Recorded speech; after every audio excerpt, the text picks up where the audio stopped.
Hello बच्चों, कैसे हैं आप सब। आज का हमारा टॉपिक है बाइंडिंग एनर्जी कर्व। अब देखिए बाइंडिंग एनर्जी कर्व हम क्या किसे कह रहे हैं। देखिए एक ग्राफ है between binding energy per nucleon versus atomic mass. इस ग्राफ से हमें क्या पता चलता है। देखिए तो इस ग्राफ से हमें पता चलता है स्टेबिलिटी ऑफ द एटम या न्यूक्लियस आप कह सकते हैं। क्लियर, यानी कौन सा एलिमेंट कितना स्टेबल है वो हमें इस ग्राफ से पता चलता है। दूसरी बात, हम यहां पर यह भी पता कर सकते हैं किन एलिमेंट का इस्तेमाल हम एज इन फ्यूजन कर सकते हैं या किन एलिमेंट का इस्तेमाल एज इन फिजन किया जा सकता है। अभी एक बात आपको पता है, फ्यूज करने के लिए हम हमेशा लाइट पार्टिकल्स ही लेते हैं। इसका क्या रीजन है, तो एक बात यहां पर समझिए, जो छोटे पार्टिकल्स होते हैं उनकी बाइंडिंग एनर्जी पर न्यूक्लियन की वैल्यू कम होती है। अब इससे क्या होता है, जब किसी दो एटम को या न्यूक्लियस को हमें फ्यूज करके बड़ा एलिमेंट बनाना है, तो इसके लिए अगर उनकी बाइंडिंग एनर्जी कम है, बाइंडिंग एनर्जी पर न्यूक्लियन कम है, इसका मतलब क्या होगा, हमें कम एनर्जी की जरूरत पड़ेगी उनको फ्यूज करने के लिए। जबकि ऐसा हैवी पार्टिकल्स में नहीं होता है, यानी हम हैवी पार्टिकल्स में दो हैवी पार्टिकल्स को फ्यूज नहीं कर सकते क्योंकि वहां पर एनर्जी बहुत ज्यादा चाहिए होती है, जो कि नेक्स्ट टू इम्पॉसिबल है हमारे लिए। तो हम हैवी पार्टिकल्स के साथ क्या कर सकते हैं, हम वहां पर हैवी पार्टिकल्स को ब्रेक कर सकते हैं, जिसे फ्यूजन कहते हैं, और उससे उनके दो डॉटर एलिमेंट्स बना सकते हैं। क्लियर, जो हम आगे की दूसरी प्रोसेस में इस्तेमाल करते हैं। जैसे हमें दूसरे कोई पार्टिकल्स चाहिए होते हैं जिनको हम इस फ्यूजन की प्रोसेस को आर्टिफिशियल ब्रेकिंग ऑफ न्यूक्लियस भी कहते हैं, और इससे हमें ये जो डॉटर एलिमेंट्स मिलते हैं वो हाईली रेडियो एक्टिव मिलते हैं, जो पहले पेरेंट्स एलिमेंट से भी ज्यादा एक्टिव होते हैं और ज्यादा एनर्जी हमें दे सकते हैं। क्लियर, चलिए ये सब बातें हमें बाइंडिंग एनर्जी कर्व से पता चलती है। शुरुआत करते हैं बाइंडिंग एनर्जी कर्व। आप देख सकते हैं यहां पर इस कर्व में हमने एक्स एक्सिस पर जो है मास नंबर है हमारे पास, और यहां वाई एक्सिस पर बाइंडिंग एनर्जी पर न्यूक्लियन है, डेल्टा ईबी बाई ए है। क्लियर, इसकी जो एनर्जी है वो MeV पर है, मतलब मेगा इलेक्ट्रॉन वोल्ट में है। अब आप देखेंगे यहां पर ये हमें क्या इंफॉर्मेशन देता है। देखिए, the value of binding energy per nucleon of nucleus gives a measure of stability of that nucleus. तो सबसे पहली बात क्या बताता है, वो हमें एलिमेंट या एटम के स्टेबिलिटी के बारे में बताता है। राइट, तो इस कर्व से हमें यह पता चलता है, greater the value of binding energy per nucleon atom nucleus is more stable. मतलब जिस भी किसी एलिमेंट की या एटम की बाइंडिंग एनर्जी पर न्यूक्लियन जितनी ज्यादा होगी वो उतना ज्यादा स्टेबल है। क्लियर, स्टेबल मतलब अब उसे हमें ब्रेक करने के लिए बहुत ज्यादा एनर्जी चाहिए। राइट, वो इजीली ब्रेक नहीं होगा। राइट, इसलिए इजीली ब्रेक नहीं होगा, इसका मतलब वो तो ना फ्यूजन की प्रोसेस में हम उसका इस्तेमाल कर सकते हैं, ना ही फ्यूजन की प्रोसेस में, इसलिए हम उसे क्या कह रहे हैं, बहुत ज्यादा स्टेबल है। क्लियर, चलिए समझिए। अब देखिए ग्राफ हमने यहां पे बनाया है, तो कुछ इंपॉर्टेंट फीचर ग्राफ के देखने जा रहे हैं। पहला पॉइंट क्या है, except some nuclei like helium, carbon, oxygen, the value of binding energy per nucleon lie near smooth curve. Right, अब देखिए इस ग्राफ को आप देखेंगे तो यहां पर पता चलेगा, ये जो हाइड्रोजन का आइसोटोप है हमारे पास ड्यूटेरियम, राइट, वहां से ट्रिटियम, अब इनकी एनर्जी जो है आप देख सकते हैं 2 से लेकर 2, ये तो 2 से भी नीचे है, आप इसे 1.5 मेगा इलेक्ट्रॉन वोल्ट कह सकते हैं, यहां पर 3 मेगा इलेक्ट्रॉन वोल्ट कह सकते हैं अप्रोक्स।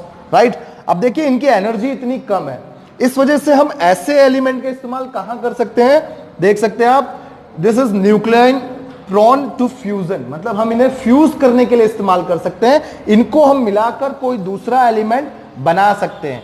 एक्चुअली ये प्रोसेस सेम होती है सन के अंदर, फ्यूजन के अंदर। क्लियर, चलिए आप आगे देखेंगे तो यहां पर जो एलिमेंट है, अगर इन एलिमेंट को ऊपर वाले एलिमेंट को छोड़ दें तो नीचे वाले एलिमेंट हमें स्मूथ कर्व दे रहे थे। क्लियर, इसलिए पहला पॉइंट क्या लिखा है, except this element that is helium, carbon and oxygen, बाकी हमें क्या मिलता, स्मूथ कर्व मिल सकता है। क्लियर, चलिए पहला पॉइंट हुआ। दूसरा पॉइंट देखिए, binding energy per nucleon is small light nuclei like hydrogen, that is simple hydrogen 11 and this is deuterium 1-2 and tritium 1-3, right. तो यहां पे क्या बोला है, बाइंडिंग एनर्जी जो है ऐसे एलिमेंट हाइड्रोजन और उनके आइसोटोप्स की बाइंडिंग एनर्जी पर न्यूक्लियॉन की वैल्यू बहुत कम रहती है, right. But this is only for the light atom like this, element like this, clear. चलिए अभी आप देखेंगे थर्ड पॉइंट क्या है, for atomic number 2 to atomic mass number 2 to atomic mass number 20 there are well defined maxima and minima. देख सकते हैं आप यहां पर 2 से लेकर, यानी अब हम देखेंगे यहां पर जिसका एटॉमिक मास नंबर 2, यानी यहां से आगे अगर बढ़े, बात तो एक्चुअली किसकी चल रही है, हम हीलियम और कार्बन और ऑक्सीजन के कर्व की बात कर रहे हैं।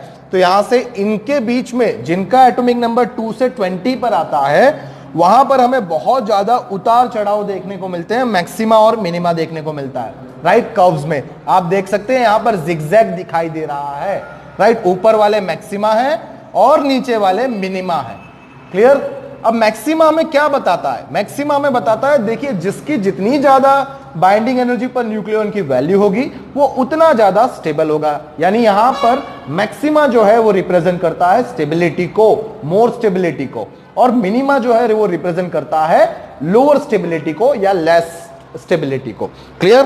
तो ये सारे जो न्यूक्लियस हैं हमारे पास हायर स्टेबिलिटी और लोअर स्टेबिलिटी के हैं, क्लियर। चलिए देखते हैं फोर्थ पॉइंट को।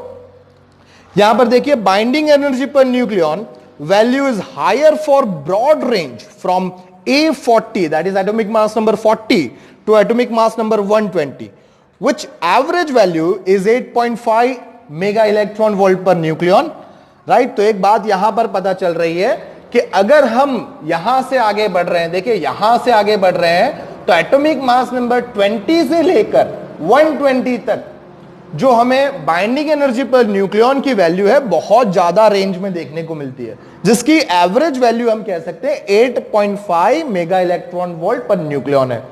देखिए मैं एवरेज वैल्यू की बात कर रहा हूं फ्रॉम 40 टू 120, क्लियर। लेकिन इनमें सबसे हाईएस्ट जो बाइंडिंग एनर्जी पर न्यूक्लियॉन की वैल्यू है वो है Fe की, यानी कि आयन की, राइट। तो आयन ऐसा न्यूक्लियस है जिसकी बाइंडिंग एनर्जी पर न्यूक्लियॉन सबसे ज्यादा होती है, राइट। उसकी एनर्जी हमें सबसे ज्यादा होती है, देख सकते हैं यहां पे।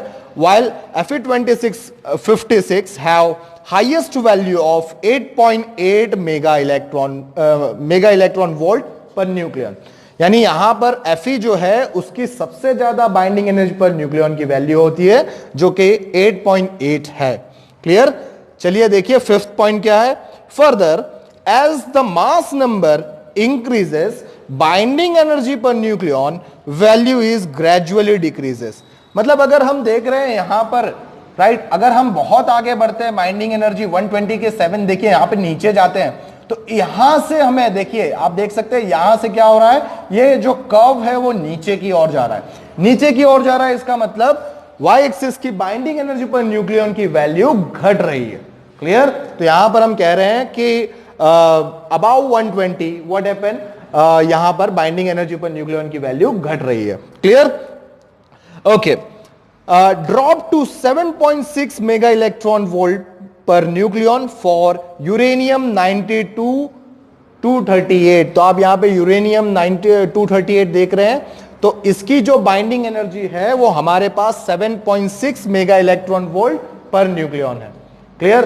तो देखिए यहां पर ये क्या बता रहा है, यूरेनियम की जो बाइंडिंग एनर्जी है वो बहुत कम है, मतलब आप उसे इतनी एनर्जी प्रोवाइड करेंगे तो यूरेनियम जो हैवी पार्टिकल है, हैवी न्यूक्लियस है, उसे आप ब्रेक कर सकते हैं और उससे दूसरे डॉटर न्यूक्लियस बना सकते हैं, क्लियर। एक और बात देखिए यहां पर जो decrease in binding energy per nucleon आया है वो क्यों आया है, तो एक बात समझेंगे, जब हम हायर एटॉमिक मास नंबर पे जाते हैं तो न्यूक्लियस के अंदर जो नंबर ऑफ प्रोटॉन्स है वो इतने बढ़ जाते हैं कि उनका repulsive force, Coulombian repulsive force जो होता है बहुत ज्यादा हो जाता है, क्लियर। और इससे क्या होता है, एटम जो या न्यूक्लियस जो होता है वो रेडियो एक्टिव बन जाता है, मतलब वो अपने आप में अपने आप को स्टेबल करने के लिए एनर्जी रिलीज करता रहता है, क्लियर, जिसे हम रेडिएशन भी कहते हैं, राइट, इमिशन ऑफ रेडिएशन भी कहते हैं। तो इस वजह से क्या होता है, वहां पर हमें decrease of binding energy per nucleon देखने को मिलता है। तो ये हुआ हमारे लिए binding energy curve. Clear? Thank you.